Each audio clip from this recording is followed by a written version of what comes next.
Then one message is of Srima to her devotees, that is of year 1964, that is of 26th June. What should the ashramites, if they truly wish to transform themselves, totally do in order to make things easy for themselves, for others, and for the mother as well? By definition, the ashramite has resolved to dedicate his life to the divine realization, but to be true to his resolution, he must be sincere, faithful, modest, and grateful in his consecration, because these qualities are indispensable for all progress, and progress is steady and rapid progress is indispensable to follow the pace of nature's evolutionary advance. Without these qualities, one may have sometimes the appearance of progress, but it is only an appearance, a pretense, and at the first occasion it crumbles down. To be sincere, all the parts of the being must be united in their aspiration for the divine, not that one part wants and the others refuse or revolt. To be sincere in the aspiration to want the divine for the divine's sake, not for fame or name or prestige or power or any satisfaction of vanity. To be faithful and steady in their consecration, not to have faith one day and the next day because things are not as they wish them to be, to lose their faith and shelter all sorts of doubts. Doubt is not a spot to indulge in with impunity. It is a poison which drop by drop corrodes the soul.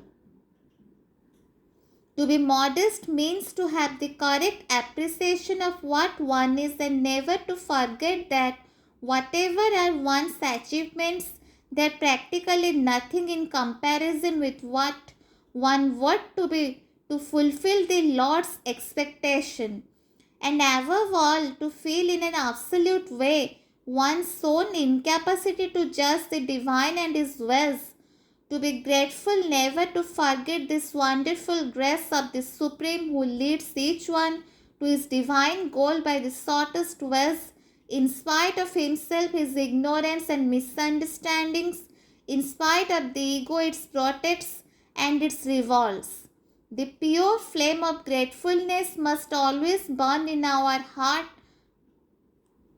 one sweet and bright, to dissolve all egoism and all obscurity, the flame of gratefulness for the Supreme's grace, who leads the sadhak to his goal, and the more he is grateful, recognizes this action of the grace and is thankful for it, the shorter is the way.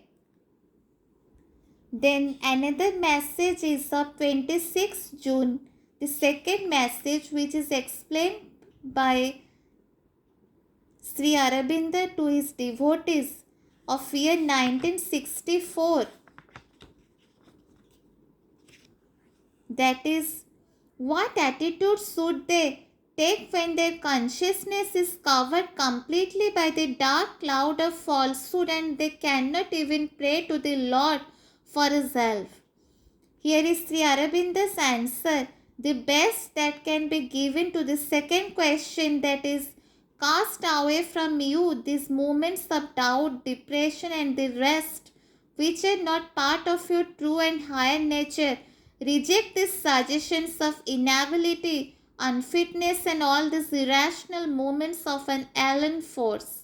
Remain faithful to the light of your soul even when it is hidden by clouds.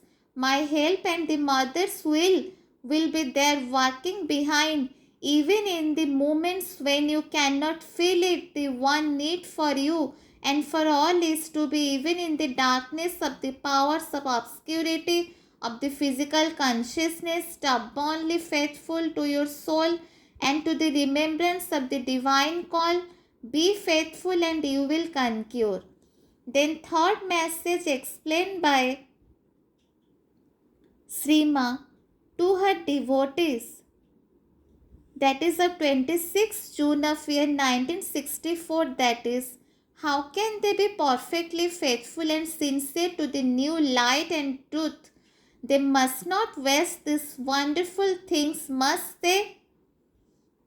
That is, the answer is, what is the true way to love the Mother and the Lord more and more intensely with an unshaken faith, and to give sincerely in every way to the divines work their collaboration, which is the dharma of each soul who is here, to want it and to want only that.